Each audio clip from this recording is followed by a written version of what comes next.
15.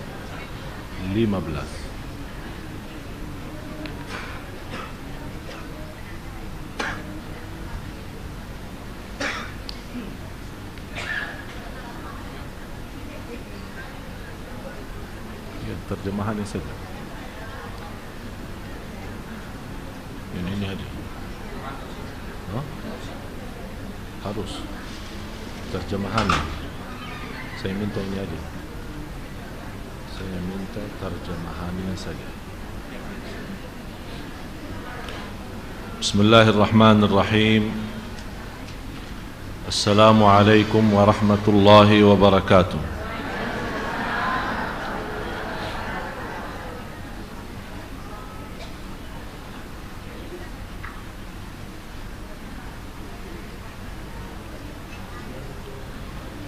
Alhamdulillahi rabbil alamin.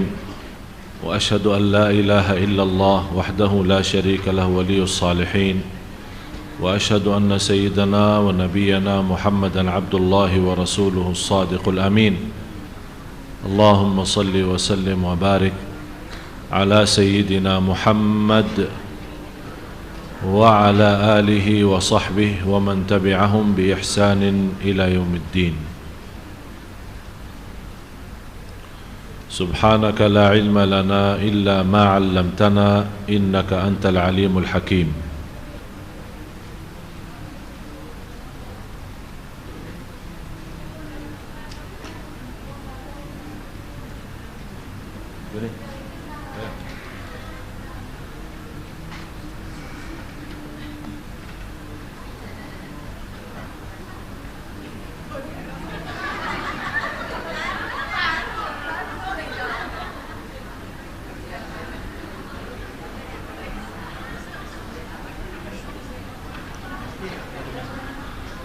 Isi yang banyak. Jangan lupa nawaitu, Bu. Nawaitu. Bersedekah nawaitu, yang minta jodoh, yang minta keturunan, yang minta kebahagiaan, yang minta sembuh, yang minta amal diterima, yang minta haji lagi, yang minta umrah. Nawaitu. Masya Allah, ibu-ibu suka bersedekah terus, tapi kadang-kadang lupa nawaitu. Innamal a'malu binniyat. Alhamdulillah, atas izin Allah subhanahu wa ta'ala, kita sama-sama jumpa lagi. Dari subuh belum istirahat sedikit pun, masih capek.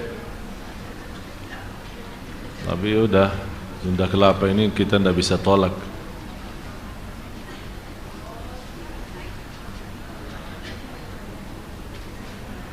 Terima kasih kehadiran jamaah sekalian.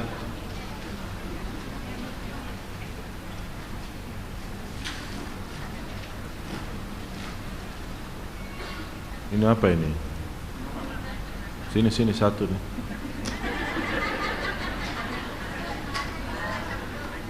Kasih saya dulu, baru bagi ke ibu-ibu.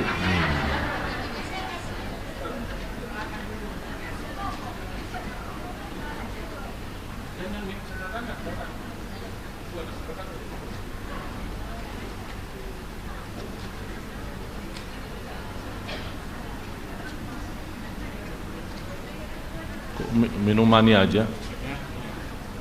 Tidak ada amplopnya.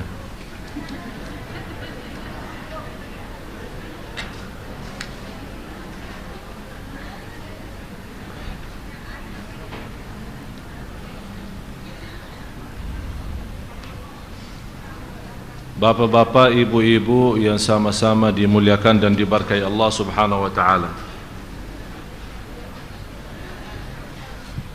Tema malam ini sangat penting untuk kita semua.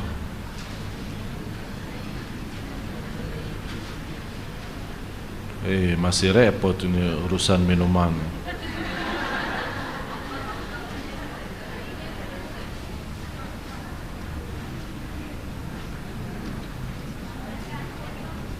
Saya isi malam Jumat sibuk makanan, isi malam i'tikaf sibuk minuman.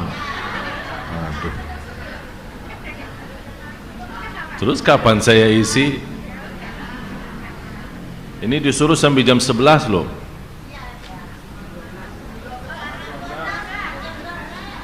Kalau malam ini saya memberikan kesempatan insyaAllah yang cukup untuk tanya jawab. Setuju? Ada yang sering bertanya soal persiapan kedatangan bulan puasa, apalagi hukum-hukum fikih bulan puasa atau yang lain-lain yang perlu kita jelaskan, termasuk hutang-hutang yang kita belum selesai, segera diselesaikan. Jangan sudah masuk bulan puasa nanti tanya Syekh Ali gimana, ketinggalan, ada hutang yang belum dibayar.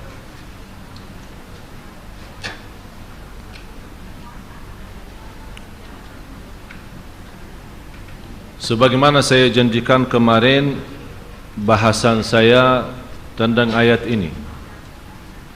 A'udzu billahi minasyaitonir rajim. Kalla innahum 'an rabbihim yawma idzil lamahjubun. Yang artinya, Ustaz Farouk dibacakan artinya.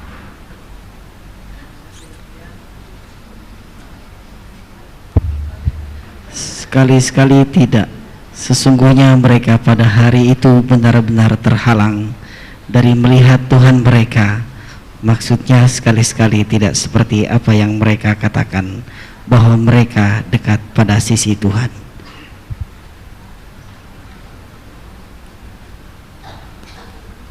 Bisa selanjutnya satu ayat tambahan.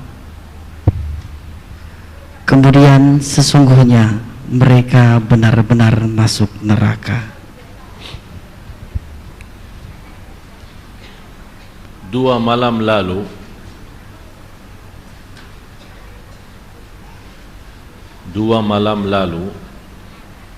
saya lagi baca juz 30 untuk khatam Al-Quran. Tapi mohon maaf Bapak Ibu, sampai sekarang saya belum khatam. Padahal dua malam lalu sudah sampai juz 30. Alhamdulillah, setiap 3 hari Allah kasih kemudahan khatam Al-Quran. Tapi kali ini sudah mau masuk 6 hari saya belum khatam. Apa sebabnya saya tidak khatam? Kenapa tidak seperti biasa? Yang membuat saya berhenti ayat ini. Dan sampai sekarang saya belum tahu apakah saya masih bisa lanjut atau tidak. Kita sama-sama baca ayatnya, tapi saya mohon menghadirkan fikirannya, menghadirkan kalbunya, dan bisa menghayati maknanya. Tidak apa-apa, tetap artinya ada, biar ibu-ibu, bapak-bapak bisa menghayati artinya. Dalam 2 ayat itu, 15 dan 16 surah 83. Kalla innahum 'an rabbihim yawma idzil lamahjubun thumma innahum lasalul jahim. Dan artinya, Ustaz? Sekali-kali tidak, sesungguhnya mereka pada hari itu benar-benar terhalang dari melihat Tuhan mereka. Terhalang dari lihat Allah. Kemudian sesungguhnya mereka benar-benar masuk neraka. Kalau terhalang melihat Allah, berarti tempat kita di neraka. Saya bertanya Bapak Ibu, kalau kita kenal sama orang dekat dan kita benar-benar sayang sama dia dan dia sayang sama kita, tiba-tiba saat kita ingin bertemu, berjumpa dengan beliau, ternyata asistennya tidak mengizinkan, dihalangi, tidak diberikan kesempatan. Malah begitu kita ketemu beliau datang salaman, malah dia berpaling. Kita berusaha mendekati, malah dia menjauh. Kira-kira perasaan kita apa? Sedih. Pasti berfikir sepanjang hari, sepanjang minggu, sepanjang bulan, salah saya apa sampai dia tidak mau ketemu saya? Salah saya apa sampai dia tidak mau menghadapi saya? Salah saya apa sampai dia tidak mau salaman sama saya? Malah saya yang berusaha datang ke dia, mencari dia, bersalaman sama dia, malah dia berpaling dalam menjauh. Pasti akan muncul dalam fikiran kita bermacam hal. Apa salah kita? Kenapa dia seperti ini? Buruk sangka muncul, bisa menjadi buruk sangka, bisa negatif, bisa juga memfikirkan siapa yang memfitnahkan saya. Pasti ada orang lain yang mentusuk hatinya, pasti ada orang lain yang membawa fitnah ke dia, yang membuat dia punya respon atau marah sama saya. Ini Bapak Ibu, kita begitu berduli dan berfikir sampai kadang-kadang tidak bisa tidur untuk mencari alasan kenapa dia tidak mau terima saya. Padahal barangkali 10 tahun, 20 tahun, bisa 50 tahun kita sudah sahabat. Mungkin teman sekolah, mungkin tetangga, sama-sama sejak kecil, main-main sampai sudah besar, sama-sama menjadi tetangga. Hari nikahnya kita juga di dalam satu acara. Hari berpesta kita ada sama-sama. Hari senang kita sama-sama, hari sedih kita sama-sama, hari makan kita selalu bersama. Berangkat pun ke tanah suci bersama, tak pernah pisah. Begitu tiba-tiba dia menghalangi kita bertemu dengan dia, dia malah menjauh, malah tidak menerima. Telepon kita tidak diangkat, SMS kita tidak dibalas, dan segala hal membuat kita benar-benar tidak kuat. Malah saya yakin ada yang memiliki perasaan sudah sampai segitu, barangkali dia sudah merasa sudah hampir mau mati, dan malah ada orang merasa dunia ini sudah tidak ada artinya. Ini hanya satu orang sebagai kawan lama, dia menjauh tanpa dia tahu ada alasan apa. Ternyata kita berduli sama manusia, apalagi sama orang yang kita sayangi, apalagi sama orang yang kita hargai, apalagi hubungan kita sama orang itu cukup ikatannya cukup kuat dan tidak ada siapapun yang berani menjauhkan kita. Tapi apa yang terjadi? Ini kita berduli kalau hubungan kita sama sesama teman, sahabat, kerabat sudah begitu sedihnya. Apalagi Bapak Ibu, kalau kita termasuk orang yang terhalang dari Allah. Apakah kita pernah berduli? Apakah kita pernah sedih? Apakah kita pernah duduk sampai subuh, malam hari tidak bisa tidur? Kenapa Allah tidak menerima doa saya? Kenapa saya tidak bisa khusyuk dalam salat? Kenapa saya susah istiqamah menjaga salat malam? Kenapa saya dulu masih bisa berbuat banyak macam kebaikan, kenapa sekarang sudah berubah? Apakah selama ini saya punya ibadah sia-sia?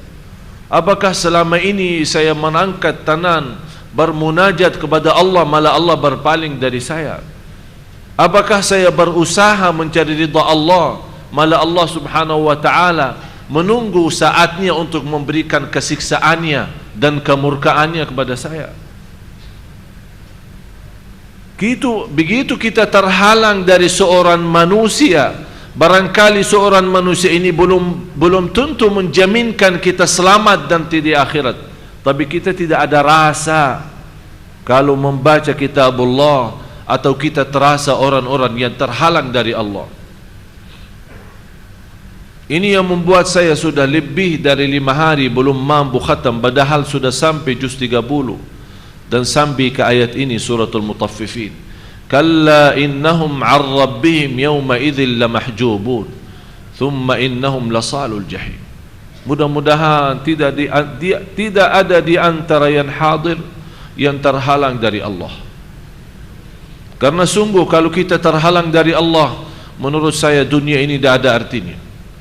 Segala harta tidak ada artinya, segala kemuliaan tidak ada artinya, walaupun semua manusia memberikan perhatian sepenuhnya, membantu sepenuhnya, berjuang untuk kita sepenuhnya, tapi Allah tidak peduli dengan kita. Ya Allah, rugi, celaka.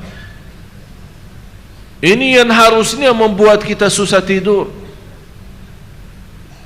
Bukan karena bangkrut saham, bukan karena rugi hutangnya, bukan karena orang yang kita berikan pinjaman dia tidak mau kembalikan, membuat kita sakit kepala dan berusaha setiap hari melaporkan. Siapa yang melaporkan kita kalau Allah menghalangi dari kita? Siapa yang mau urus kita kalau Allah sudah tidak mau urus kita? Man wajadallaha famadha faqad. Barang siapa yang memiliki Allah, apapun yang terhilang dari dirinya, biarin. Segala sesuatu kalau yang terhilang dari diri kita, selama masih Allah bersama kita, itulah yang membuat kita bahagia. Tapi kalau kita memiliki dunia dan segala isinya, tapi tidak memiliki Allah, tidak ada artinya dunia dan segala isinya. Jamaah sekalian, kita berbicara dengan Tuhan kita Allah yang maha adil, yang maha kasih sayang, yang maha rahman, yang maha rahim. Sampai Rasulullah sallallahu alaihi wasallam pernah melihat seorang ibu nangis karena kehilangan anaknya. Dia cari anaknya kanan kiri.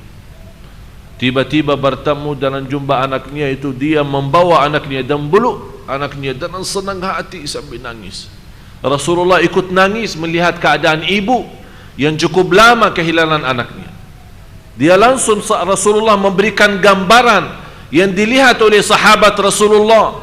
Wahai sahabatku, coba lihat ibu ini, bagaimana keadaannya sama anak itu, sama anaknya sendiri. Seandainya ditawarkan dia membuang anaknya di dalam neraka, apakah dia bersedia dan ikhlas? Kata sahabat, dia tidak akan mungkin. Lebih baik dia membuang diri dalam neraka daripada membuang anaknya. Segitu karena sayangnya sama anaknya. Kalau masih ibu bapa ingat cerita Ashabul Ukhdud yang terbawa ceritanya di surat Al-Buruj, was-sama'i dzatil buruj wal yaumil maw'ud wa syahidin wa mashhud qutila ashabul ukhdud. Seorang yang mengajak manusia untuk berkufur kepada Allah, tapi tetap mereka bertahankan agamanya, sambil membuat sebuah lubang yang besar yang dinyalakan dalamnya dengan api yang cukup besar, dan membuang semua orang yang tidak mau berkufur kepada Allah dibuang dalam lubang itu yang sudah terisi dengan kayu yang terbakar. Sampai ada seorang ibu bawa anak, masih digendong anaknya, masih kecil, baru berapa bulan umurnya. Allah tunjukkan kekuasaannya kepada ibu yang masih ada ragu-ragu, begitu dia mau buang diri disuruh, kalau kamu tidak mau berkufur kepada Allah akan terbuang di situ. Karena dia melihat anaknya yang masih baru berapa bulan mulai ada keraguan, dia takut. Bukan dia takut dirinya tidak selamat, tapi anaknya bagaimana? Apa yang dia buat? Coba bayangkan Bapak Ibu, dia angkat anaknya ke atas karena dia berfikir kalau memang sudah mau buang, lebih baik saya duluan terbakar daripada anak. Tapi masih ada ragu-ragu, maju mundur. Allah tunjukkan kekuasaannya. Allah menjadikan anak yang masih kecil, dia berbicara, "Mah, jalanlah kita di atas yang benar." Dengan kata ucapan anak itu, dia baru berani lemparkan diri dalam lubang itu. Tapi juga yang menarik perhatian saya, sikap ibu yang sambil dia menaikkan anaknya, angkat ke atas, biar kalau dia jatuh dia yang kena duluan apinya daripada anaknya. Itu tanda apa? Segitu sayangnya dan kasihan ibu kepada anak. Luar biasa cintaannya. Walaupun anaknya menyakiti, walaupun anaknya bermacam-macam, tapi begitu ya Allah ikhlasnya seorang ibu kepada anak. Rasulullah menunjukkan gambaran kepada sahabat, "Hei sahabatku, sudah lihat bagaimana ibu yang cukup lama kehilangan anaknya. Coba lihat apa yang terjadi. Kira-kira kalau dia ditawarkan buang dirinya dalam api." Sahabat menjawab, "Mustahil, tidak mungkin. Tidak akan bisa ibu habis sudah lama kehilangan anaknya. Begitu dia ketemu anaknya, tak mungkin dia bisa buang." Kata Rasulullah, "Sungguh Allah lebih kasih sayang kepada hamba daripada ibu kepada anak." Coba lihat gambaran yang luar biasa yang diberikan oleh Rasul kepada sahabat. Memang Rasulullah salah satu yang memiliki kehebatan saat berdakwah, bukan hanya memberikan dakwah dengan bolosnya saja, berbicara tanpa memberikan gambaran yang dilihat oleh mata sendiri. Tapi begitu Rasulullah melihat sesuatu kejadian, Rasul langsung memberikan pelajaran. Karena tersentuh, terharu saat melihat gambaran seperti itu. Mereka melihat Allah juga tidak pernah mau dan Allah tidak hendaki orang-orang masuk neraka, karena Allah lebih sayang kepada hamba daripada ibu kepada anak. Kalau memang ibu sebagai makhluk yang tidak mampu membuang anaknya duluan dalam api, apalagi Allah sayangnya sekali untuk membuang hambanya dalam neraka. Tapi hamba-hamba yang maksa diri, seolah-olah ya Allah, tidak usah capek, saya mau neraka. Itulah hakikatnya. Kalla innahum 'an rabbihim yawma idzin lamahjubun thumma innahum lasalul jahim. Berarti sebabnya mereka dimasukkan dalam neraka karena terhalang dari Allah. Tapi apa yang membuat sebab kita terhalang dari Allah? Ada 10 sebab. Ada 10 sebab yang menghalangi kita ketemu Allah. Ada 10 sebab yang menghalangi kita bisa mendekatkan diri kepada Allah.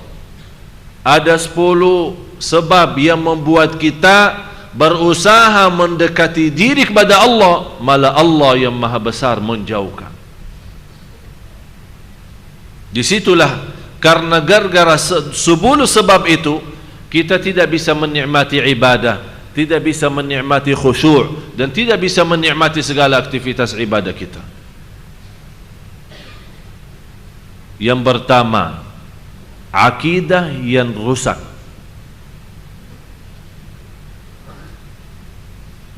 Sumber iman kita rusak.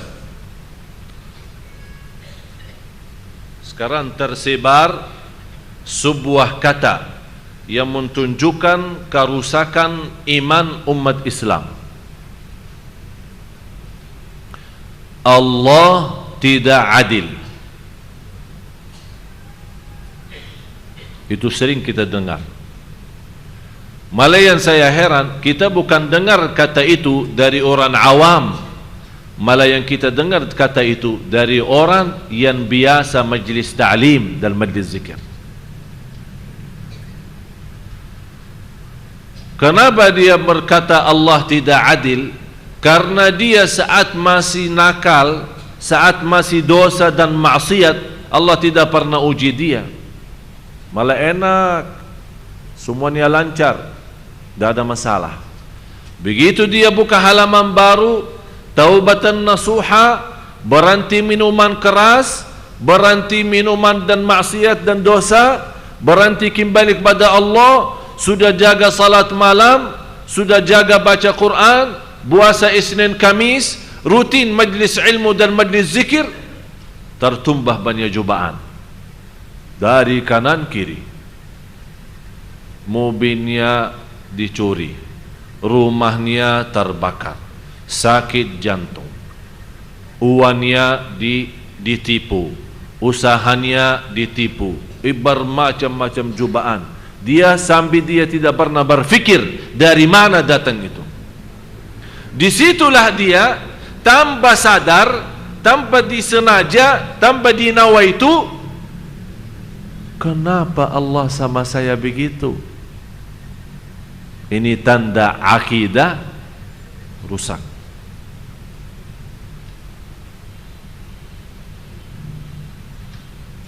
Tapi kalau akidah yang benar, keyakinan yang benar dan iman yang sempurna, yang barangkali susah dilaksanakan adalah bagaimana kita bisa jadi hamba Allah sebagaimana orang mayat yang dibolak-baliknya badannya tapi dia tidak bisa berbuat apa-apa. Bapak Ibu, Bu, pernah lihat ada orang mandikan orang mayat? Pernah. Kira-kira saat dimandikan orang mayat itu, apakah orang mayat itu pernah ngamuk atau marah? Atau orang mayat bilang, Mbak, tolong di bawah masih ada kotoran, bersihin sebelum saya masuk kuburan. Ada begitu? Jadi seolah-olah dia tunjukkan basrah total. Memang tidak bisa apa-apa. Bagaimana kita bisa jadi seperti itu kepada Allah?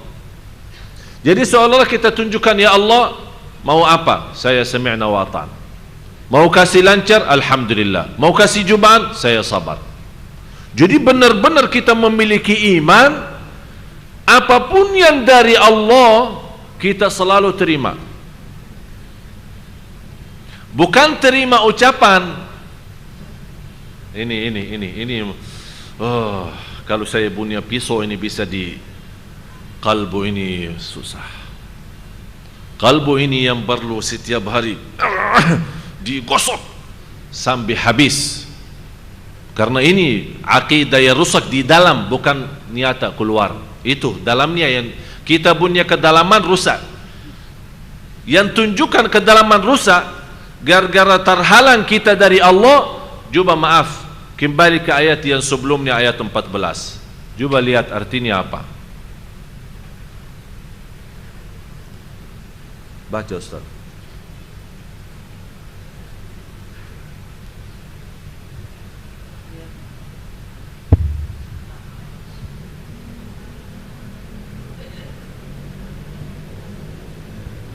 Tidak bisa baca.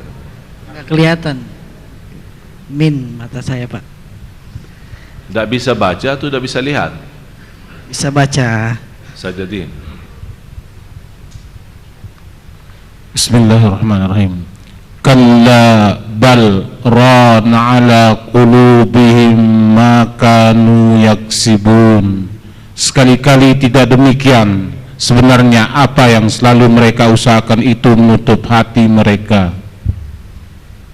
Berarti yang menutupi hati kita dan terhalang dari Allah adalah perbuatan usaha kita. Tapi coba luar biasa ayat ini ada di atas bal. Kalau ibu-ibu, bapak-bapak perhatiin di atas lam itu ada apa? Kenapa ada sin di sini? Untuk bagaimana cara bacanya? Berhenti kan? Begini bacaannya. Kalla bal rana. Tapi lebihnya Di sini tidak boleh berhenti sambil nafas. Berarti harus tahan. Itu namanya diam, tapi kalau ada istilah di bawah diam itu apa? Jadi soal bukan diam lagi ya, artinya tahan nafas. Sebenarnya ada makna dari situ, ada makna. Kalla bal, bertahan nafas. Sepertinya kita sekarang tunjukkan bukan hanya nafas yang bertahan, semuanya dalam tubuh badan kita bertahan, sampai kalbu kita bertahan untuk menikmati ayat ini. Masya Allah. Jadi seharusnya saat kita kalla bal, kalbu kita sudah siap, buka. Ada apa? Kenapa ya Allah di sini diam sampai bertahan nafas? Seolah kita bertahan kalbu, biar tidak bergetar kalbu kita, badan kita, tangan kita, mata kita, fikiran kita, semuanya stop dulu, stop. Kalla bal ran. Jadi kalau seperti ini misal, kalla bal rana, kalla bal rana ala qulubihim ma kanu yaksibun. Jadi usaha dan perbuatan kita adalah yang menghalangi kita dari Allah. Tertutup hati kita. Lama-lama karena sudah tertutup hati kita, saat kita menghadapi sebuah kejadian yang tidak menenangkan hati kita, apa yang keluar dari mulut kita? Allah tidak adil, Allah tidak baik sama saya, Allah yang mentakdirkan saya berbuat riba, Allah yang mentakdirkan saya berbuat zina.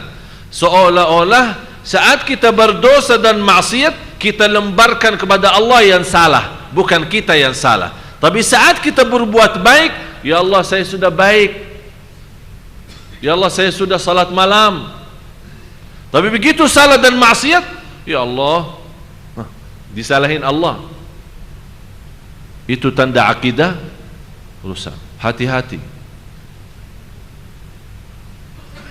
Harus kita kembali kepada fitrah kita. Ini yang menjadi bahasan saya besok, InsyaAllah di TV One ketemu insyaAllah. Besok di TV One jam 1 siang bahasan saya itu, fitrah manusia yang sebenarnya apa? Fitrahnya, kesempurnaan yang Allah berikan apa? Kenapa sekarang hidup manusia sudah kacau? Karena kita yang membuat kacau, bukan Allah. Malah justru Allah memberikan yang terbaik dalam segala hal. Ucapan pun yang berikan oleh Allah yang terbaik. Tapi yang merusak langkah pertama, yang merusak dan memberikan akidah yang rusak itu loh, karena saat kita dilahirkan masih suci kan, yang memberikan masukan siapa? Pertama kali siapa? Orang tua. Karena yang membawa anak sampai dia dewasa adalah orang tuanya. Oleh karena itu jangan heran kalau kita lihat ada orang masih megang budayanya, dia tidak peduli Islam menerima atau Islam tidak menerima, tapi langsung dia mengucapkan ini kebiasaan kakek nenek saya. Dia membela sampai mati, tapi dia tidak akan mau bersedia membela sampai mati Islam. Dia tidak akan bisa, karena sudah dibiasakan. Beda sama sahabat Rasulullah. Anak umur 18 tahun bisa menjadi memimpin tentara di dalam perang. Panglima umur 18 tahun. Sekarang kita umur 18 tahun apa? Ribut di pintu masuknya lapangan Senayan. Ribut mengkajar-kajar orang Inter Milan. Saya pas di malam itu ada satu jamaah punya acara di hotel mulia. Terus di check in saya kamar di sana. Ramainya orang, saya bilang pertama kali saya lihat ramainya orang di satu hotel seperti ini. Saya bertanya, orang-orang semua di reception sama yang jaga sama keamanan semua kenal saya. Assalamualaikum Syekh, Assalamualaikum Syekh. Saya tanya, ini apa, ada apa ini? Oh, ada Inter Milan. Sambil bangga ada Inter Milan. Saya seperti ini ada orang-orang sahabat Rasul yang datang atau siapa gitu. Ada Inter Milan gitu. Orang semua ribut di luar. Belum polisi, belum keamanan ketat, masuknya keluar aja susah. Anak-anak kita yang barangkali malamnya itu ibunya salat malam, berdoa, baca Al-Quran, anaknya, "Mah, saya mau ini ikut nonton di Senayan ya." Ya, hati-hati sayang. Oh, hati-hati sayang lagi. Pulang dengan rasa bangga, bisa dapat tanda tangan orang Inter Milan. Kalau Inter Milan orang Islam semua, alhamdulillah kita berjuangkan untuk orang Islam. Tapi ternyata musuh orang Islam. Dan inilah cara orang Yahudi, sistemnya meributkan umat Islam kesibukan dalam permainan bola itu, biar dia tinggalkan Islamnya. Ini salah satu perjuangan orang Yahudi.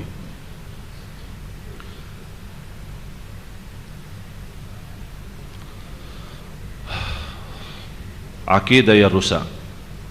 Yang kedua,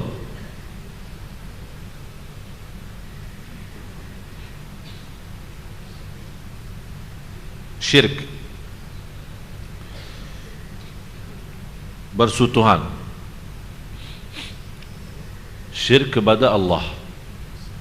Kita kan sama-sama belajar, kita beribadah kepada Qul inna salati wa nusuki wa mahyaya wa mamati lillahi rabbil alamin. Lanjutannya apa? Ini sebuah perjanjian. Jadi bukan kita akui hidup dan mati kita lillah, bukan hanya lillah, la syarika lahu, tidak ada siapapun, besar maupun kecil, kaya maupun miskin, pejabat maupun biasa, tidak ada siapapun yang diberikan apa-apa dari ibadah, hanya kepada Allah. La syarika lahu. Oleh karena itu kalau dibaca boleh disambung langsung, Qul inna salati wa nusuki wa mahyaya wa mamati lillahi rabbil alamin la syarika lah. La syarika lah. Sebuah kepastian.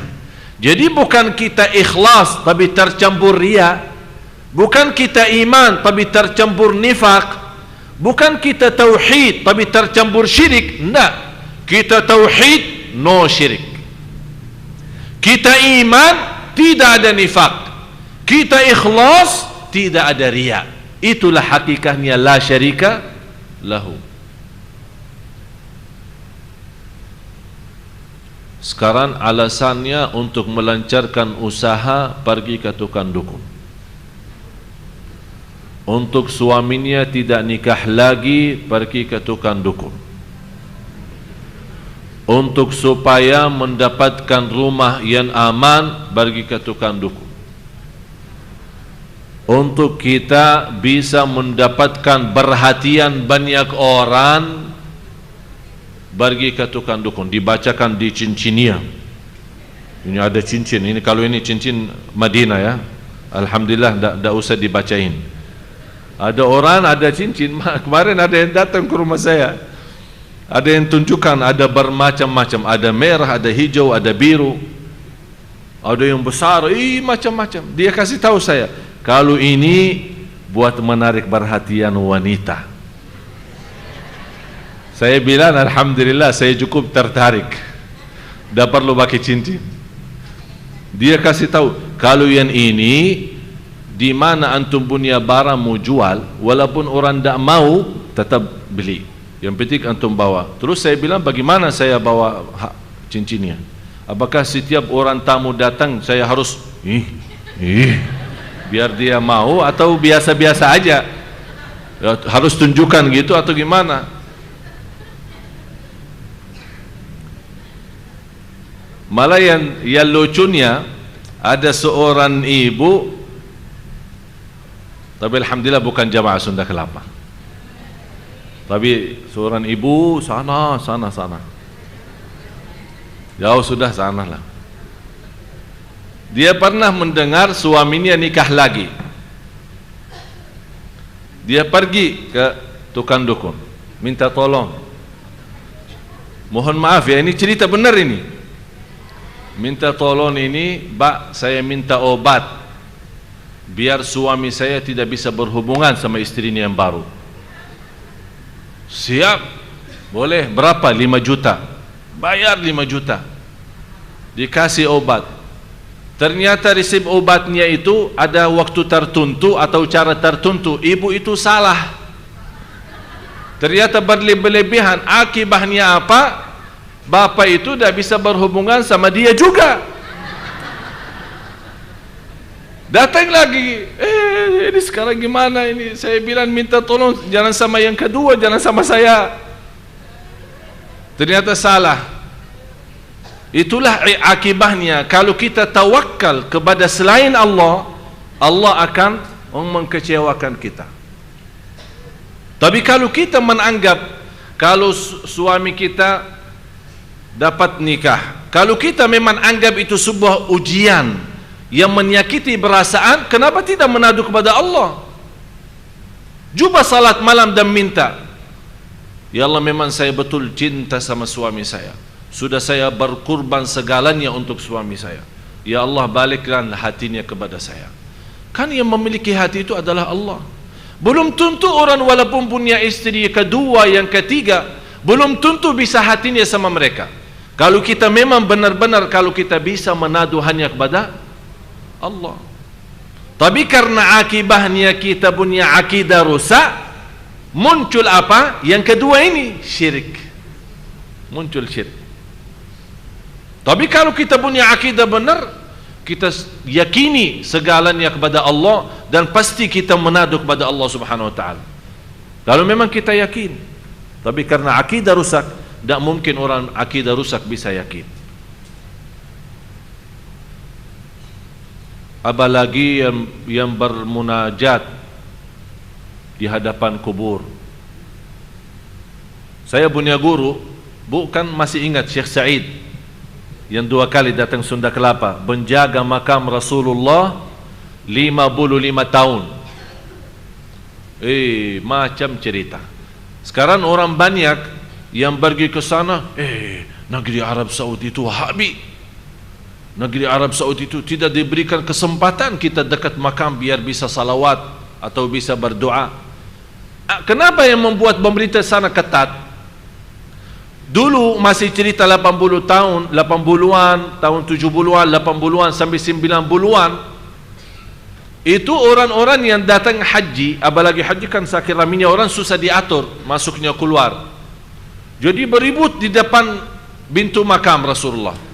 Ada yang sempat karena tidak ada halangan, sekarang sudah ada batas kan, agak jauh ke depan sedikit. Dulu enggak, cuma ada yang jaga, tapi tidak ada batasan.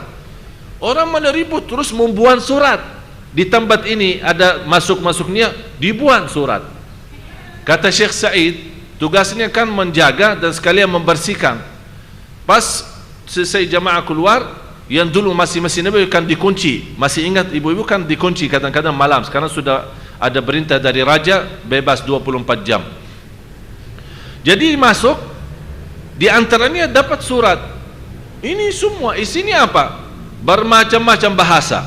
Bahasa Arab, bahasa Indonesia, bahasa Turki, bahasa bermacam-macam bahasa. Semuanya, ya Rasulullah, saya sudah lama nikah, 12 tahun belum bisa punya anak. Kasih saya anak dong.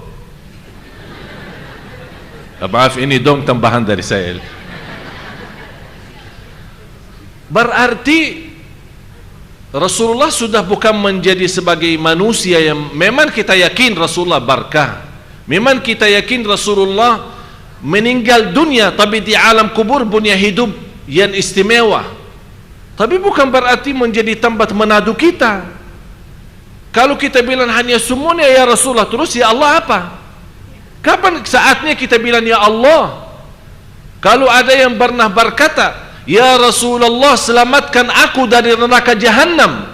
Padahal Rasulullah sendiri berkata sama anaknya Siti Fatimah, "Wahai anakku yang aku sayangi, ittaqillah, bertakwalah kepada Allah, karena aku tidak akan mampu menjaminkanmu selamat dari neraka Jahannam." Dan kita minta, "Ya Rasulullah, selamatkan aku dari neraka Jahannam."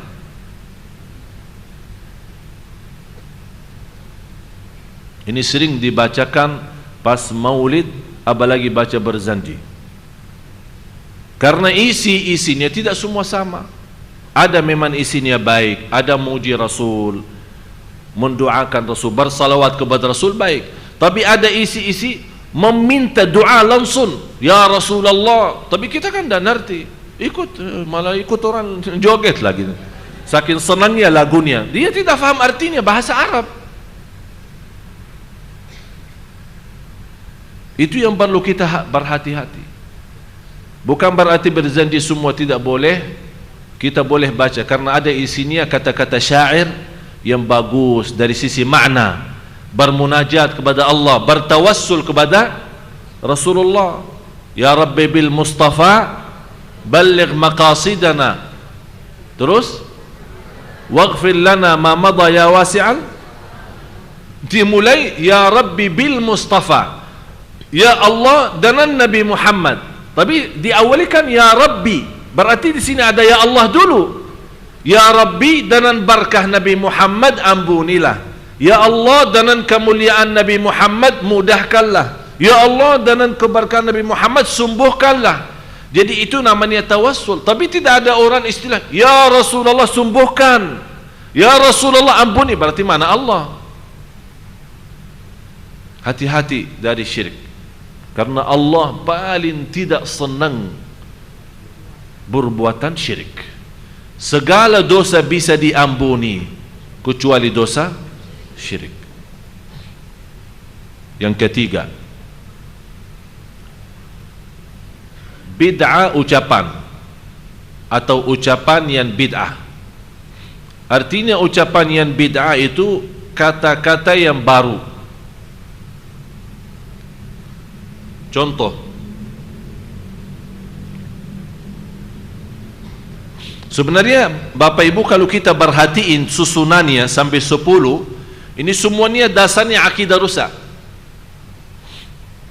Kadang kita lihat orang kaya raya, uangnya bukan miliaran, banyak sudah triliunan.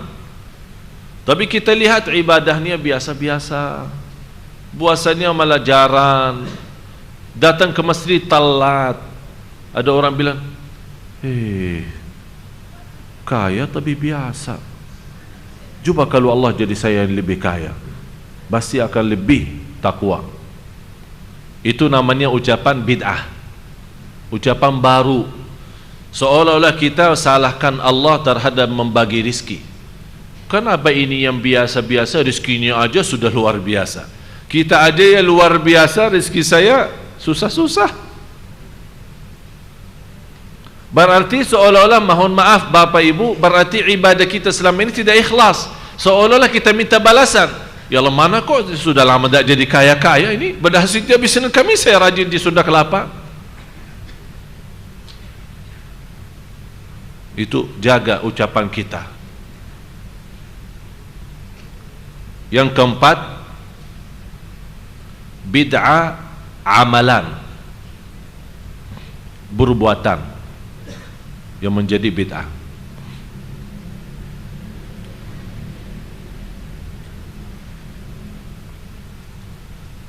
Contohnya apa? Orang-orang begitu masuk rumah baru harus disiram darahnya ayam di depan pintu rumah. Itu kan perbuatan kan? Memang dia punya keyakinan kepada Allah, tapi kenapa dia diselamatkan dari hantu kata. Malah tukang bangunan ini, saya pernah dengar cerita itu di Lombok. Orang tukang bangunan di sana kalau diperintahkan untuk naik atap untuk lanjut bangunan ke atas itu, Oh Pak, enggak berani. Kok enggak berani? Ada apa? Harus sembelih ayam Pak. Kalau sembelih ayam di sini dan siram darahnya baru saya naik. Kok gitu ceritanya? Termasuk sekarang bermacam sesajen, juru kunci. Allah tunjukkan Merapi tetap meletus walaupun ada juru kuncinya. Biar ada perbuatan macam itu jangan dipercayai. Tapi tetap walaupun Allah takdirkan dia meninggal dunia dan mewakili sekarang orang baru lagi juru kuncinya, masih tetap masyarakat menerima dan percaya. Itulah gara-gara perbuatan amalan bid'ah yang lama-lama menjadi kufur kepada Allah. Orang-orang bawa bermacam makanan sesajen ke depan laut biar diselamatkan. Pada dari salat malam bersedekah, mengangkat tangan, karena air laut kan makhluk Allah. Kalau Allah belum izinkan apa-apa, dia tidak bisa berbuat apa-apa. Kita ucapkan la haula wa quwwata illa billah, gunung dan batu dan air laut pun mengucapkan la haula wala quwwata illa billah. Dia tidak akan punya upaya dan daya untuk berbuat apa-apa. Malah yang menarik saya, ada sebuah hadis qudsi, air laut setiap hari, coba Bapak Ibu dengarin, air laut setiap hari 3 kali minta izin sama Allah untuk menghabiskan manusia. Tapi Allah bertahan, jangan dulu. Setiap hari berapa kali? 3 kali. Menurut saya air laut sudah sakit hati sama manusia. Benar-benar kecewa air laut. Malah ada orang berani datang ke dekat laut di pantai berbuat macam dosa dan maksiat, seolah-olah berani lawan. Dia sudah sakit hati, ya Allah izinkan saya habiskan mereka. Kata Allah, jangan dulu, masih ada di antara hambaku yang masih beristighfar, biarkan. Tapi begitu sudah air laut yang ada di Aceh, saat Allah sudah membiarkan, udah terserah. Tapi masih rahmat Allah, masih rahmat Allah dan tanah rahmat Allah di situ. Air yang maju yang namanya tsunami menghabiskan 500.000. Tapi Bapak Ibu, saya yakin kalau bukan di situ ada rahmat Allah, tidak ada yang namanya Aceh saat ini. Walaupun Allah izinkan air laut maju menjadi sebuah hukuman atas perbuatan manusia, tapi tetap masih Allah kasih sayang. Padahal dikirakan seharusnya tsunami itu mengakibatkan tidak ada daerah Aceh. Tidak ada Aceh, tidak ada, sudah habis. Saya kemarin dari Aceh 4 hari lalu. Saya dibawa keliling ke tempat bekas-bekas tsunami. Ya Allah, memang Allah maha dahsyat, Allah maha segala-galanya. Air laut makhluk tapi dahsyat, tapi juga dia tidak bisa berbuat apa-apa kalau belum ada izin Allah. Tapi Allah kirimkan dan melepaskan air laut untuk menghabiskan manusia, tapi tetap Allah masih bertahan, jangan habiskan semuanya, biar sebagian jadi korban, agar sebagian yang lain sadar dan taubat. Tapi na'udzubillah, manusia masih lebih parah lagi. Masih seperti ini, tidak ada urusan. Ini sebuah kejadian karena sebenarnya ada pengaruh semesta alam, karena kedekatan bintang ini dengan bintang itu, kemudian laut tidak ini normal, ini alasannya, kemudian bikin macam alasan. Mataharinya seharusnya diterbit dengan sekian derajat, dan bulan ini karena ada sedikit hambatan air lautnya. Apaan itu? Ikan yang ada di dalam air laut dan semua makhluk yang ada di dalam air laut di saat itu bermunajat kepada Allah, beristighfar. Bumi yang namanya bumi, di hadis yang sahih Rasulullah bersabda, innal abdal fajir idza mat istaraha al biladu wal ibadu wasyajaru wad dawab. Kalau hamba Allah yang fasik meninggal dunia, bumi, pohon dan batu beristirahat, mengucapkan terima kasih ya Allah, engkau sudah mengambil nyawa orang fasik. Karena bumi tidak senang orang fasik berjalan di atasnya. Begitu ada orang saleh meninggal dunia, yang pertama sedihnya bumi mengadu kepada Allah, ya Allah, kenapa ini orang saleh? Biarkan dia masih enak jalanannya. Kemana saja dia pergi akhlaknya baik, sopan, amanat, tawadu, rendah hati, dah pernah berbuat macam-macam di atasku. Kata Allah, sudah saatnya dia meninggal, kamulah jadi saksi baik bagi dia nanti di hari kiamat. Allah jadikan bumi saksi baik. Baca Bapak Ibu surat Idza Zulzilat. Idza zulzilatil ardu zilzalaha wa akhrajatil ardu athqalaha wa qala al insanu ma laha yawma idzin tuhadditsu akhbaraha. Berita, dia akan memberitakan semuanya kepada Allah nanti di hari kiamat atas apa yang kita lakukan, baiknya maupun buruknya. Jadi hati-hati Bapak Ibu, ucapan kita, berlangkah kita, berlakuan kita, bukan hanya mata dan tangan kita jadi saksi, bumi pun jadi saksi. Kalau ada orang satu jadi saksi, kita bisa celaka.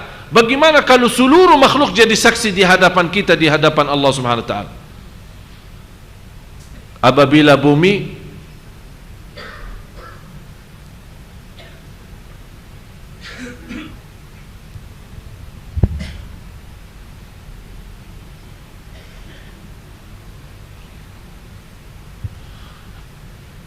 bumi digoncangkan dengan guncangannya yang dahsyat, dan bumi telah mengeluarkan beban-beban berat yang dikandungnya, dan manusia bertanya, mengapa bumi jadi begini? Ini manusia heran, karena dia selama hidup di bumi tidak pernah melihat peristiwa seperti ini. Ada apa bumi ini? Kenapa ya Allah? Baru dia akan cerita bumi. Terus, karena sesungguhnya Tuhanmu telah memerintahkan. Sebelumnya jangan kubur dong. Pada hari itu bumi menceritakan beritanya. Menceritakan apa? Atas apa yang telah dilakukan oleh manusia atasnya. Ya Allah, ini fulan bin fulan di hari tertentu, di jam tertentu, di negeri tertentu, di tempat ini, di saat itu, di siang hari, malam hari, dia berlaku ini semua digambarkan. Langsung manusia heran, ada apa ini sama bumi? Semuanya dia ceritakan. Kita malu sendiri saja, apalagi dicerita lagi sama bumi. Apa jawaban bumi? Terus, karena sesungguhnya Tuhanmu telah memerintahkan yang demikian itu kepadanya. Allah Maha Kuasa. Bumi diperintahkan Allah. Kira-kira siapa makhluk yang hebat yang bisa memerintahkan bumi berbicara? Hanya Allah Subhanahu wa ta'ala. Yang kelima,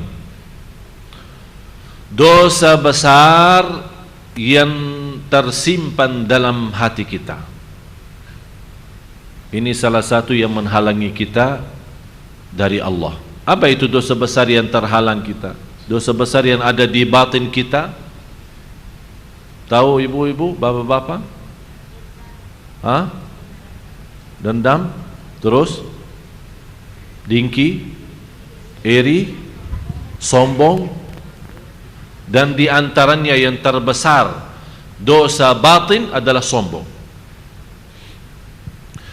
Pertama dosa di langit, dosa sombong. Pertama dosa di bumi, dosa pembunuhan. Pertama dosa di langit, dosa sombong. Siapa yang sombong? Iblis. Saat diperintahkan oleh Allah sujud kepada Nabi Adam, dia jawab apa? Saya lebih baik dari dirinya, dari si Adam ini. Itu tanda itu apa? Sombong. Karena dia sombong, dia tidak mau bersujud dalam perintah Allah. Sekarang kita lihat, mohon maaf Bapak Ibu, banyak orang sombong. Karena sombong, dia tidak mau bersujud karena Allah. Dia tahu salat itu wajib. Dia tahu diancam orang yang tidak salat, diancam masuk neraka. Dia tahu orang yang tidak salat tidak akan selamat. Dia tahu semua. Tapi karena sudah dalam batinnya, sudah terisi hatinya kesombongan, membuat secara otomatis tidak salat. Bukan dia tidak mau salat, karena sombong yang ada di dalam dirinya. Bagaimana orang sombong mau menjadi rendah? Karena salat ada kerindahan, ruku', apalagi sujud lebih rendah lagi.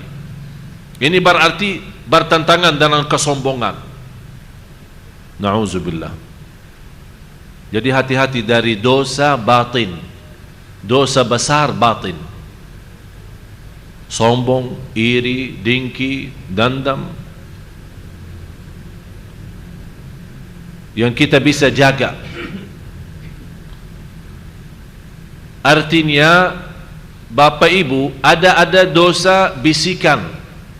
Kadang-kadang mohon maaf, ada sebuah bisikan dalam hati kita, tapi kita sendiri tidak suka. Contoh, ada seorang ibu datang, tiba-tiba begitu kita lihat ibu, muncul perasaan tidak enak. Kenapa dia datang? Padahal kita tidak punya masalah sama dia. Dia baik, kita baik sama dia, dia baik sama kita. Tapi kenapa ada bisikan-bisikan seperti ini? Ini semuanya was-was dari syaitan. Tidak usah diperhatiin, beristighfar saja.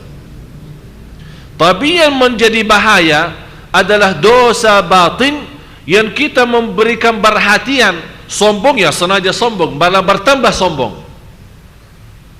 Itu yang perlu kita jaga. Karena dari dosa besar batin menghalangi kita dari Allah. Yang keenam, dosa besar lahir.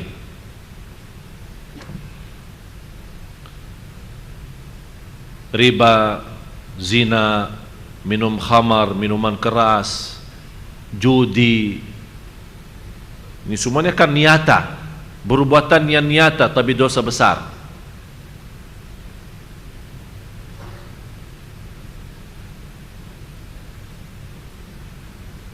Apalagi tersebar di jamaah kita, orang mampu datang, orang minta tolong untuk pinjam 10 juta, 100 juta dalam 6 bulan atau 5 bulan atau 3 bulan. Disyaratkan oleh ibu yang mampu ini, boleh saya bantu 100 juta, tapi nanti habis 6 bulan kembaliin 120 ya. Ini 20 itu riba dan dosa besar. Fantas kita kadang-kadang susah khusyuk karena itu riba. Kita terbiasa guna riba. Malah yang saya herankan, saya kenal seorang ibu, tidak usah saya sebut nama, salat malamnya Masya Allah. Malah saya kalah dengan salat malamnya dia. Baca Al-Quran apalagi, puasa Isnin Kamis, sedekahnya Masya Allah. Tapi begitu soal pinjaman, harus ada tambahan. 10 juta kembali 12. Kalau mau, tidak mau sudah cari orang lain. Tidak ada urusan. Udah bu, saya mau berangkat haji, boleh bantu? Ya boleh, nanti saya bayarin di travel. Berapa harga haji? 100 juta. Udahlah, nanti bu kembali pulang dari haji 150 ya.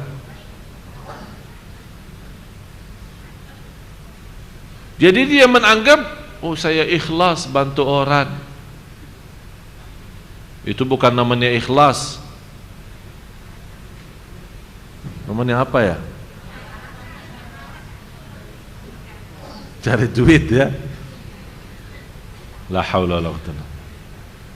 Saya selalu jelaskan, satu kali riba dosanya lebih besar daripada 36 kali zina dengan ibu kita sendiri. Hati-hati Bapak Ibu, jangan terbiasa riba.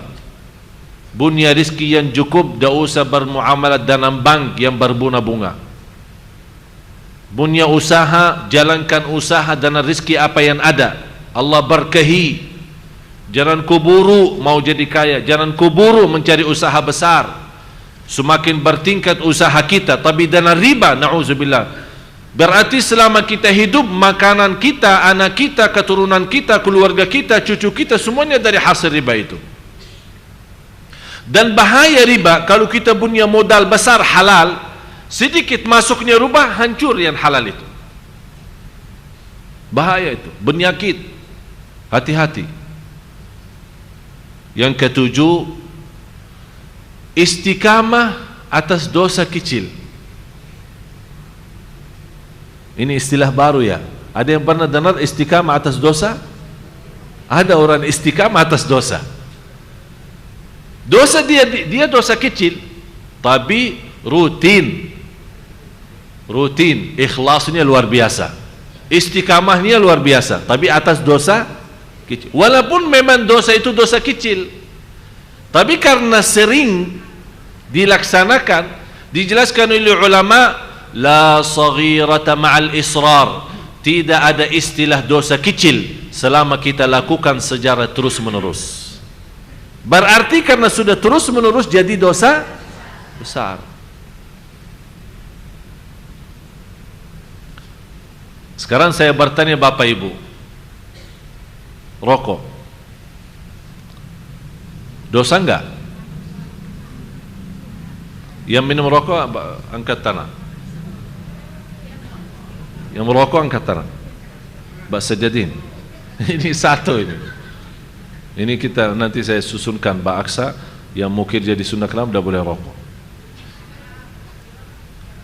Tidak usah kita bicara hukumnya haram maupun makruh. Kalau di Indonesia tersebar rokok makruh ya.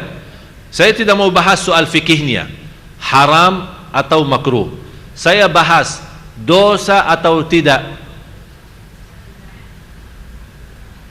Kalau ada yang bilang tidak dosa, angkat tangan. Dosa, sepakat? Setuju? Yang bilang rokok itu dosa, angkat tangan. Tak usah kita bilang haram atau makruh, tak usah, itu persoalan fikih. Tapi yang bilang dosa itu angkat tangan.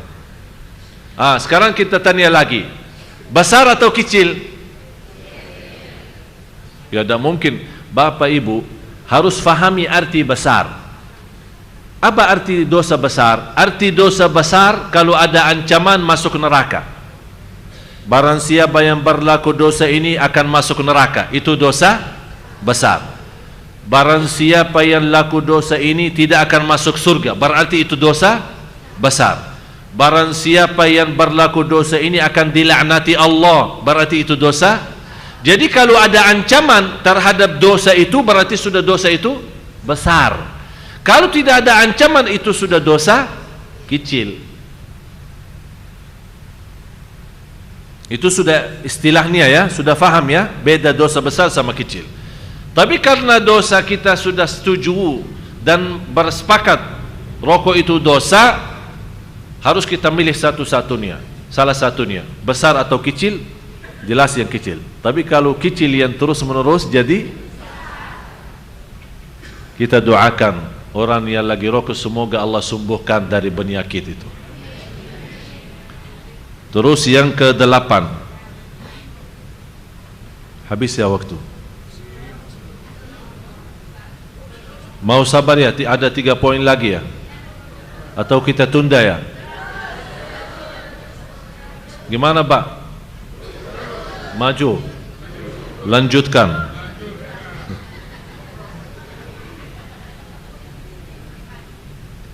Tolong Bapak Ibu doakan, alhamdulillah atas segala kemudahan dari Allah. Saya yakin ini semuanya doa Bapak Ibu. Saya kemarin dapat penghargaan dari Bapak Presiden menjadi warga negara Indonesia.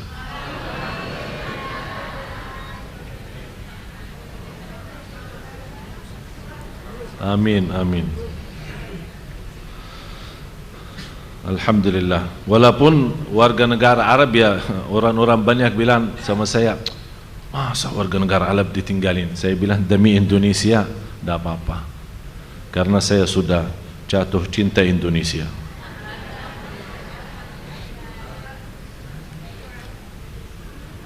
Karena kata beliau, Bapak Presiden, ucapannya dia berkata sama saya, kalau saya tutup mata dan mendengar ceramah, saya tidak nyangka ini orang dari Madinah.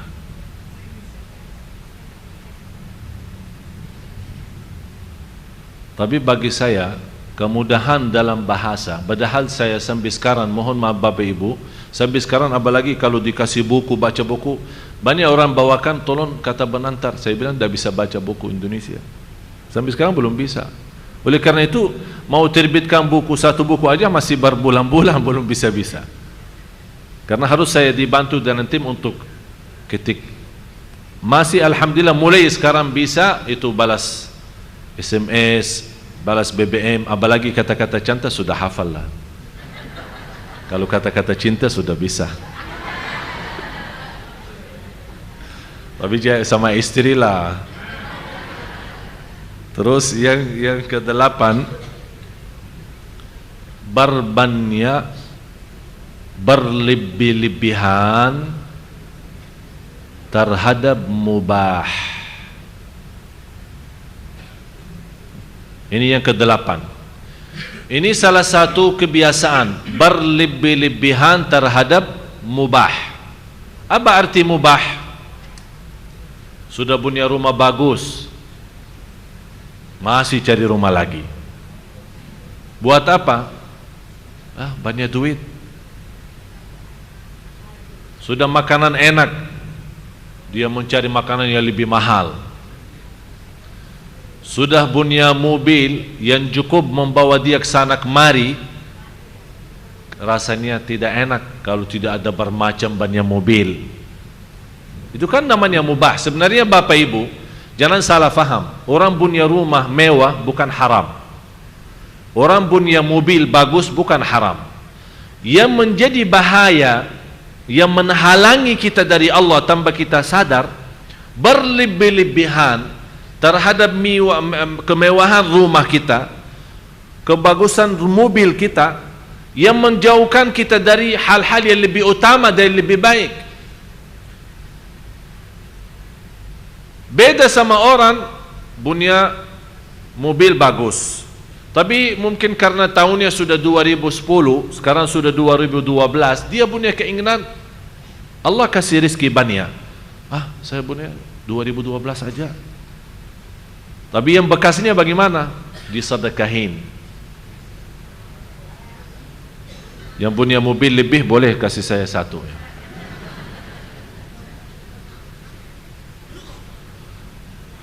Sudah faham? Berpakaian, sudah punya pakaian. Saya selalu bilang sama jemaah, tolong setiap bulan, saya sudah menjadi sebuah kebiasaan sama istri saya. Saya bilang setiap bulan kita periksa lemari sama-sama. Kita periksa, keluarin bajunya semua. Masya Allah bisa isi berapa kupar tas. Ini buat siapa? Ini sekampung orang sini atau untuk kamu sendiri? Saya pikir pakaian orang kampung dibawa kemari. Dia bilang ini punya saya sendiri. Udah, kamu milih 10 potongan pakaian saja, lebihnya disedekahin. Kamu milih mana yang kamu suka, mana yang kamu mau. Coba. Udah, dia habis milih 10, saya ambil 3 koper tas. Dengan berat membawanya, saya sedekahin semua. Jadi inilah yang berlebih-lebihan. Mohon maaf, apalagi sebagai wanita kan suka mencari yang baru. Boleh, setiap hari mau baki baru boleh. Yang ini lama sedekahin, jangan simpan. Mau setiap hari belanja, silahkan. Insya Allah nanti saya minta Tanah Abang 24 jam buka, biar ibu-ibu bisa belanja terus. Tapi jangan berlebih-lebihan. Kalau sudah ada yang buat hari lebaran, alhamdulillah. Kalau memang ingin yang baru, ambil yang baru, beli yang baru walaupun mahal, cari kesenangan, tidak ada masalah. Islam tidak melarang kita senang, tapi jangan berlebih-lebihan sambil bekasnya pun disimpan. Baru mengambil, bekas disimpan, malah bisa lama tidak pernah kita pakai.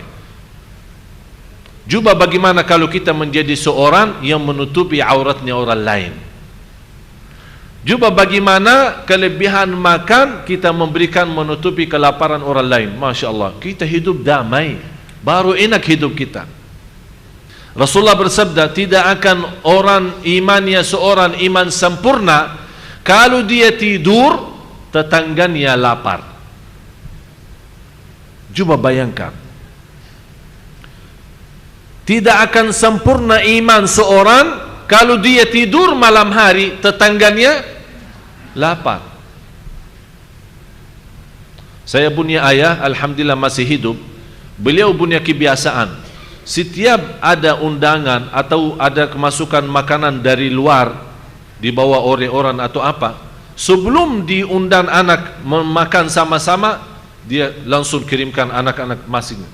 Kadang-kadang saya, kadang-kadang adik saya, bungkusan-bungkusan. Ini tetangga saya, ini satu, tolong antarin ini. Kamu ke sana. Sampai dia memperhatiin 7 rumah tangga, 7-nya, sampai yang ke-7.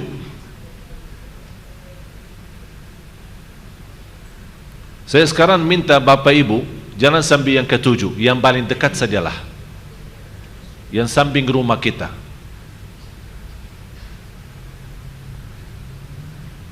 Itu nikmatnya pas hari Lebaran. Kenapa disunnahkan pas kita sembelih kurban kita?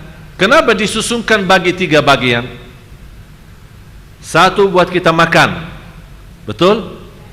1/3 sedekah. 1/3 buat apa? Hadiah. Apa istilah hadiah? Walaupun orang kaya raya boleh kita hadiahkan dari daging kurban.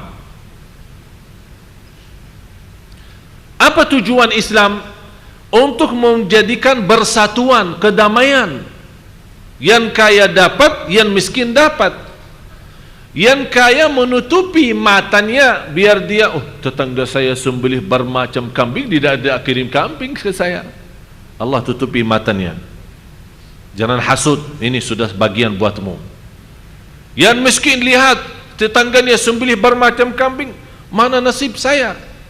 Ini nasibmu, sedekah. Udah menutupi kelaparan. Islam memang luar biasa menaturkan sedekah kita, termasuk kurban. Yang ke-9, lalai, ghaflah.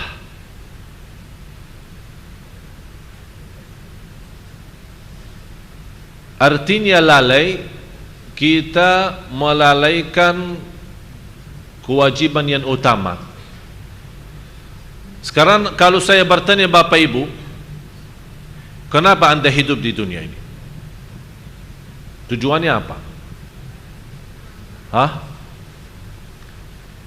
Yang membuat kita lalai, kita hidup seperti, mohon maaf, manusia, banyak manusia, tidak semua, banyak manusia hidup sekarang seperti binatang.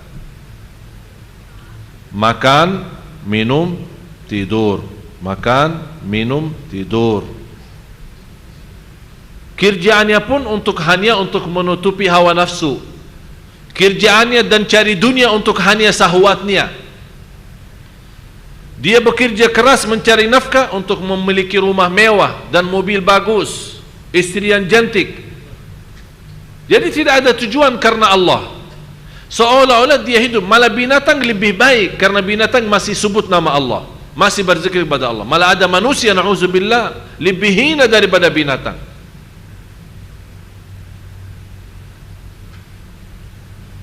Allah menciptakan malaika dengan cahaya, bunya akal, tapi tidak bunya syahwat.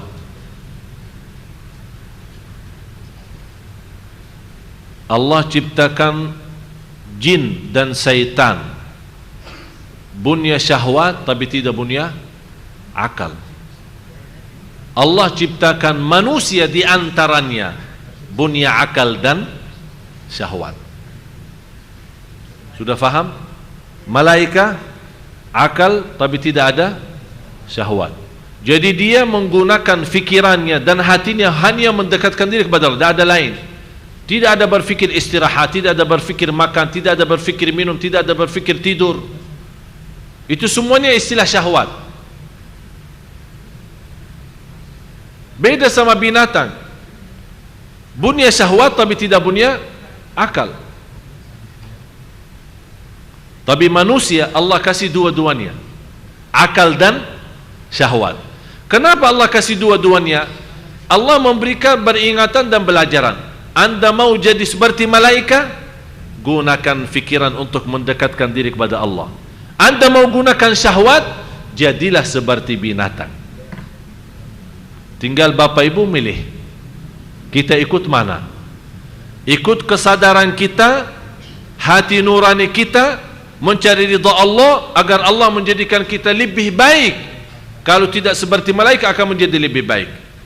Atau kita ikuti hawa nafsu kita, akan Allah jadikan lebih hina daripada binatang. Jadi jangan lalai dari tujuan kita hidup. Tujuan kita apa? Satu, mencari ridha Allah.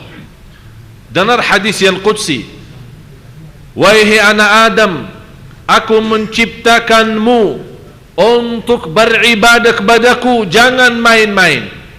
Wahai anak Adam, aku menjaminkan rizkimu, jangan capek. Itu dua hal ini jangan kita lalaikan.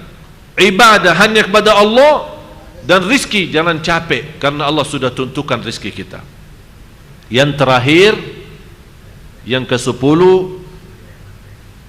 bersibuk dalam hal-hal kecil di dalam agama dan melupakan hal yang lebih utama. Bersibuk dalam hal-hal kecil dalam agama dan melupakan yang lebih utama. Sekarang orang beribut, qunut boleh tidak? Sekarang orang ribut, zikir jama'i boleh tidak? Sekarang orang sibuk bagaimana bersoalan gerakan jari saat tahiyat. Apakah diputar, apakah digerakkan atas bawah, atau didiamkan? Apakah ini salat kita sah begini atau begitu? Orang sibuk, kalau kita kena debu, apakah puasa kita batal atau tidak? Saat kita lagi berjalanan, tidak sengaja tersentuh dengan wanita, apakah wudhu saya batal tidak? Jadi kesibukan kita di hal-hal kecil, dan kita lupa yang lebih utama. Lupa penerbangan kita untuk Islam, lupa perjuangan kita untuk Islam, lupa kedamaian, lupa kesejahteraan, lupa bersatuan. Itu semua kita lupa. Jadi harus Bapak Ibu mempelajari agama dan bisa memiliki pemahaman, membedakan mana yang utama, mana yang lebih utama. Kalau dalam bahasa fikih namanya fiqhul awlawiyat. Fiqhul al-awlawiyat. Artinya apa? Fikih utama dan lebih utama. Dari pemahaman ilmu kita, kita bisa membedakan, ya memang ini bagus, ini utama, tapi maaf, ada yang lebih penting lagi, ada yang lebih utama lagi. Contohnya, sebagaimana saya sering cerita, ada dua orang datang ke rumah saya akhiri cerita ini. Ada dua orang datang ke rumah saya, ribut bersoalan tarawih 11 atau 23. Satu pengurus, satu wakilnya. Ini bukan di Sunda Kelapa ya, di luar ini. Datang ribut di depan saya. Yang satu tentukan 11. Dengan dasar Rasulullah tidak pernah lebih daripada 11. Hadis Siti Aisyah, di bulan Ramadan maupun di luar bulan Ramadan, tidak pernah lebih daripada 11. Dasar bagus dan cukup kuat. Yang satu lagi punya dasar, Rasulullah juga bersabda, salat malam 2 rakaat sampai kalau takut subuh tutup dengan witir. Berarti tidak ada batas. Tapi kenapa dibatasi 23? Dasarnya dan contohnya Masjidul Haram dan Masjid Nabawi. Mereka di sana salat 23. Masa selama ini mereka yang sebagai ulama besar yang memahami agama lebih daripada kita, masa tidak memiliki dasar yang kuat? Kenapa mereka jual 23 rakaat? Jadi ribut di depan saya. Enggak, saya tentukan 11. Enggak, 23. Ribut sampai tarik-tarik. Saya bilang, datang bertanya, minta jawab atau mau ribut? Kalau mau ribut pulang aja lah. Tidak usah ribut di depan saya. Kalau mau jawabannya, duduk dulu. Enggak, kita mau cari jawabannya, silahkan duduk.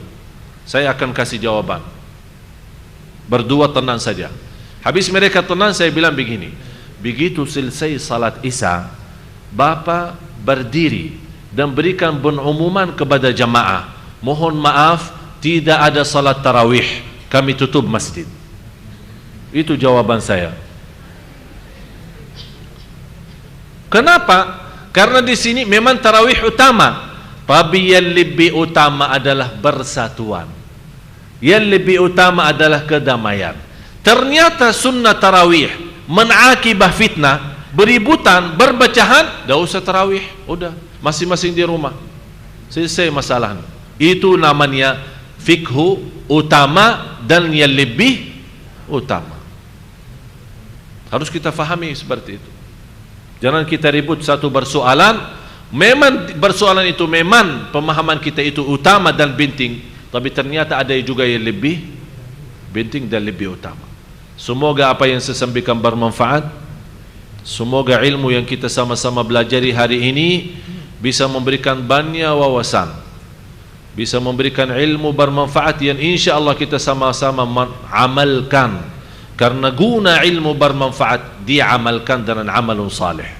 Semoga semua yang hadir diberkahi Allah, diampuni segala dosanya, dinaikkan darajatnya, diberikan rizki yang halal yang berkah, dipanjangkan umurnya, disihatkan badannya, diberikan rumah tangga sakinah mawaddah rahmah, dibuka oleh Allah hati suaminya, dibuka oleh Allah hati istrinya, disatukan dalam berdua-duanya dalam kebahagiaan dan keselamatan. Mudah-mudahan diberikan oleh Allah karunia dan keturunan anak salih dan salihah, cucu salih dan salihah yang menghafal Al-Quran dan mereka membawa nama baik keluarga kita. Ya Dzal Jalali wal Ikram, ya Allah, bagaimana Engkau berikan kepada kami kemudahan sama-sama berkumpul di majlis ini. Ya Allah, berilah kepada kami kemuliaan, sama-sama jumpa lagi di surgamu ya Allah, di surgamu ya Allah bersama Nabi Muhammad sallallahu alaihi wasallam. Rabbana atina fid dunya hasanah wa fil akhirati hasanah wa qina adzaban nar. Allahumma barik lana fi Rajab wa Sya'ban wa ballighna Ramadan. Ya Allah, berkahilah kami di bulan Rajab dan Sya'ban dan sampaikanlah kami kepada bulan Ramadan dalam keadaan sihat wal afiat dan iman birahmatika ya arhamar rahimin. Wa sallallahu ala sayyidina wa nabiyina Muhammad wa ala alihi wa sahbihi wasallam. Walhamdulillahi rabbil alamin. Terima kasih atas perhatiannya. Mohon maaf kurang lebihnya karena sudah waktunya habis ya Ustaz. Karena waktu sudah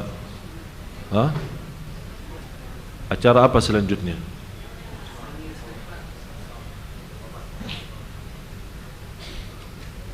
Jadi izinkan tanya jawab. InsyaAllah lain waktu. Kalau saya siap aja, tapi Ustaz bilang sudah stop. Udah sami'na. Kok ibu-ibu dah ikhlas kayaknya. InsyaAllah, terima kasih. Semoga insyaAllah saya yakin malam ini kita banyak sudah belajar. Mudah-mudahan 10 poin ini yang kita sama-sama baru belajari bisa betul-betul ibu-ibu beraktik dan bisa memberikan perhatian sepenuhnya agar insyaAllah ke depan kita mendapatkan perhatian sepenuhnya juga dari Allah Subhanahu wa ta'ala.